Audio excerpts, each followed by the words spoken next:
ಅಶೋಕನಗರ ಪೊಲೀಸರ ಭರ್ಜರಿ ಬೇಟೆ ಈಗ ಸಿನಿಮಾ ಮಾದರಿಯಲ್ಲಿ ಗಾಂಜಾ ಸಾಗಿಸ್ತಾ ಇದ್ದಂತವರು ಲಾಕ್ ಆಗಿದ್ದಾರೆ.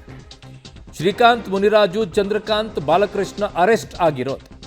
ವಿಶಾಖಪಟ್ಟಣದಿಂದ ಬೆಂಗಳೂರಿಗೆ ಗಾಂಜಾ ಸಾಗಿಸ್ತಾ ಇದ್ರು. ಖಚಿತ ಮಾಹಿತಿಯ ಮೇರೆಗೆ ದಾಳಿಯನ್ನ ಪೊಲೀಸರು ನಡೆಸಿದ್ರು. 31 ಲಕ್ಷ ಮೌಲ್ಯದ 77 ಕೆಜಿ ಗಾಂಜಾ ಸೇರಿ ವಾಹನವನ್ನ ಈಗ ವಶಕ್ಕೆ ಪಡೆದುಕೊಂಡಿದ್ದಾರೆ. 31 ಲಕ್ಷ ಮೌಲ್ಯದ 77 ಕೆಜಿ ಗಾಂಜಾ ಸೇರಿ ವಾಹನವನ್ನ ಕೂಡ ವಶಕ್ಕೆ ಪಡ್ಕೊಂಡಿದ್ದಾರೆ. ಇವರೆಲ್ಲ ವಿಶಾಖಪಟ್ಟಣಂನಿಂದ ಬೆಂಗಳೂರಿಗೆ ಗಾಂಜಾ ಸಾಗಿಸ್ತಾ ಇದ್ದವರು. ಇವರು ಕೂಡ ಈ ಹೊಸ ವರ್ಷಕ್ಕೇನೆ ಈ ರೀತಿಯಾಗಿ ಮಾಡೋದು. ಅತಿ ಹೆಚ್ಚು ಇದೆಲ್ಲ ಕೂಡ ಈಗ ಓಡಾಡ್ತಾ ಇದೆ ಗಾಂಜಾ. ಹಾಗೆ ಅಶೋಕನಗರ ಪೊಲೀಸರು ಕೂಡ ಇದೇ ರೀತಿ ಈ ಮಾದಕ ವಸ್ತುವಾದಂಥ ಗಾಂಜಾವನ್ನು ಸಾಗಾಟ ಮಾಡ್ತಾ ಇರತಕ್ಕಂತಹ ಒಂದು ಸಂದರ್ಭದಲ್ಲಿ ಸುಮಾರು 76 ಕೆಜಿ 700 ಗ್ರಾಮ್ನಷ್ಟು ಗಾಂಜಾವನ್ನು ವಶಪಡಿಸಿಕೊಂಡಿದ್ದಾರೆ. ಬೊಲೆರೋ ಪಿಕಪ್ ವಾಹನದಲ್ಲಿ ಇವರು ಇದನ್ನು ಸಾಗಿಸ್ತಾ ಇದ್ದರು. ಅದ್ರ ಜೊತೆಗೆ 3 ಮೊಬೈಲ್ ಫೋನ್ಗಳನ್ನು ಕೂಡ ವಶಪಡಿಸಿಕೊಂಡಿದ್ದಾರೆ. ಒಟ್ಟು ಮೌಲ್ಯ ಸುಮಾರು 30 ಲಕ್ಷ ಆಗಬಹುದೆಂದು ಅಂದಾಜಿಸಲಾಗಿದೆ. ಇದರಲ್ಲಿ 3 ಆರೋಪಿಗಳು ಸ್ಥಳದಲ್ಲೇ ಸಿಕ್ಕಿದ್ದು, ನಂತರ ಇನ್ನೊಬ್ಬ ಆರೋಪಿ ಕೊಲೆ ಪ್ರಕರಣದಲ್ಲಿ ಶಾಮೀಲಾಗಿ ಕಾರಾಗೃಹದಲ್ಲಿದ್ದು ಆತ ಸಜಾಬಂದಿ ಕೂಡ ಆಗಿರ್ತಾನೆ. ಆತ ಇದರಲ್ಲಿ ಭಾಗಿಯಾಗಿರ್ತಕ್ಕಂಥದ್ದು ತಿಳಿದು ಬಂದು ಆತನನ್ನು ಕೂಡ ಬಾಡಿ ವಾರಂಟ್ ಮೇಲೆ ಪೊಲೀಸರು ಬಂಧಿಸಿದ್ದಾರೆ. ಒಟ್ಟು 4 ಜನ ಇದರಲ್ಲಿ ಬಂಧಿತರಾಗಿದ್ದಾರೆ ಮತ್ತು ಇದರ ಎಲ್ಲಿಂದ ತಂದಿದ್ರು ಆ ಮೂಲ ಮತ್ತು ಯಾರು ತಂದಿದ್ರು ಅನ್ನೋದ್ರ ಬಗ್ಗೆ ಈಗ ಪೊಲೀಸರು ತನಿಖೆಯನ್ನು ಮುಂದುವರಿಸಿದ್ದಾರೆ. ಹಾಗೆ ಅಶೋಕನಗರ ಪೊಲೀಸರು ಕೂಡ ಇದೇ ರೀತಿ ಈ ಮಾದಕ ವಸ್ತುವಾದಂಥ ಗಾಂಜಾವನ್ನು ಸಾಗಾಟ ಮಾಡ್ತಾ ಇರತಕ್ಕಂತಹ ಒಂದು ಸಂದರ್ಭದಲ್ಲಿ ಸುಮಾರು 76 ಕೆಜಿ 700 ಗ್ರಾಮ್ನಷ್ಟು ಗಾಂಜಾವನ್ನು ವಶಪಡಿಸಿಕೊಂಡಿದ್ದಾರೆ. ಬೊಲೆರೋ ಪಿಕಪ್ ವಾಹನದಲ್ಲಿ ಇವರು ಇದನ್ನು ಸಾಗಿಸ್ತಾ ಇದ್ದರು. ಅದ್ರ ಜೊತೆಗೆ 3 ಮೊಬೈಲ್ ಫೋನ್ಗಳನ್ನು ಕೂಡ ವಶಪಡಿಸಿಕೊಂಡಿದ್ದಾರೆ. ಒಟ್ಟು ಮೌಲ್ಯ ಸುಮಾರು 30 ಲಕ್ಷ ಆಗಬಹುದೆಂದು ಅಂದಾಜಿಸಲಾಗಿದೆ. ಇದರಲ್ಲಿ 3 ಆರೋಪಿಗಳು ಕೇವಲ ಅಶೋಕನಗರ ಅಷ್ಟೇ ಅಲ್ಲ, ಯಲಹಂಕದಲ್ಲೂ ಕೂಡ ಇದೇ ರೀತಿಯಾಗಿ ಗಾಂಜಾ ಸಾಗಾಟವನ್ನ ಮಾಡ್ತಾ ಇದ್ದವರನ್ನು ಕೂಡ ಪೊಲೀಸರು ಬಂಧಿಸಿದ್ದಾರೆ. ಇವರ ಬಳಿ ಎಷ್ಟು ಹಿಡ್ಕೊಂಡಿದ್ದಾರೆ, ಇವರೆಲ್ಲಿ ಸಾಗಿಸ್ತಾ ಇದ್ರು?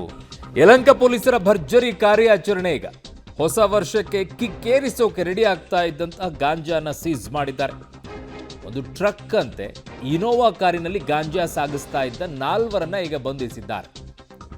ಹೊಸ ವರ್ಷದ ವೇಳೆ ಹೆಚ್ಚು ಬೆಲೆಗೆ ಗಾಂಜಾ ಮಾರಾಟಕ್ಕೆ ಪ್ಲಾನ್ ತಯಾರಿಯನ್ನು ಮಾಡಿಕೊಂಡಿದ್ರು. ಬಂಧಿತರಿಂದ 74 ಲಕ್ಷ ಮೌಲ್ಯದ 93 ಕೆಜಿ ಗಾಂಜಾ ಈಗ ಜಪ್ತಿಯನ್ನು ಮಾಡಿಕೊಂಡಿದ್ದಾರೆ. ಒಂದು ಟ್ರಕ್, ಇನೋವಾ ಕಾರು, 4 ಮೊಬೈಲನ್ನು ಈಗ ವಶಕ್ಕೆ ಪಡ್ಕೊಂಡಿದ್ದಾರೆ. ಪ್ರಮುಖವಾಗಿ ಯಲಹಂಕ ಪೊಲೀಸ್ ಠಾಣೆಯಲ್ಲಿ ಈ ಸುಮಾರು 93 ಕೆಜಿಯಷ್ಟು ಗಾಂಜಾ ಸಾಗಾಟ ಮಾಡ್ತಾ ಇರ್ತಕ್ಕಂಥದ್ದು. ಅದು ವಿಶಾಖಪಟ್ಟಣಂ, ಆಂಧ್ರ ಪ್ರದೇಶದಿಂದ ಇಲ್ಲಿ ಬೆಂಗಳೂರಿಗೆ ಬಂದಿರತಕ್ಕಂಥದ್ದನ್ನು ಪತ್ತೆ ಹಚ್ಚಿದ್ದಾರೆ. ಅದರಲ್ಲಿ 1 ಟ್ರಕ್, 1 ಇನೋವಾ ಕಾರ್ ಮತ್ತು 4 ಮೊಬೈಲ್ ಫೋನ್ಗಳನ್ನು ವಶಪಡಿಸಿಕೊಂಡಿದ್ದಾರೆ. ಒಟ್ಟು ಮೌಲ್ಯ ಸುಮಾರು 74 ಲಕ್ಷ ಆಗಬಹುದು ಎಂದು ಅಂದಾಜಿಸಲಾಗಿದೆ. ಇದರಲ್ಲಿ 4 ವ್ಯಕ್ತಿಗಳನ್ನು ಬಂಧಿಸಲಾಗಿದೆ. ಜೊತೆಗೆ ಸ್ಥಳೀಯವಾಗಿ ಯಾರಿಗೆ ಇವರು ಈ ಮಾದಕ ವಸ್ತುವನ್ನು ಕೊಡಲಿಕ್ಕೆ ಬಂದಿದ್ದರು ಅವರುಗಳು ಪತ್ತೆ ಹಚ್ಚಲಿಕ್ಕೆ ಪೊಲೀಸರು ಪ್ರಯತ್ನವನ್ನು ಮಾಡ್ತಾ ಇದ್ದಾರೆ.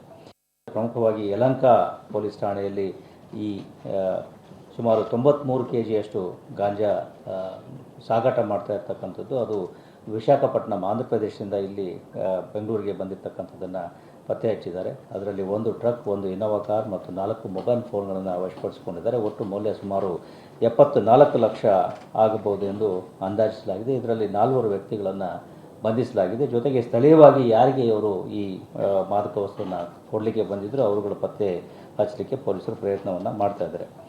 ಪ್ರಮುಖವಾಗಿ ಯಲಹಂಕ ಪೊಲೀಸ್ ಠಾಣೆಯಲ್ಲಿ ಈ ಸುಮಾರು 93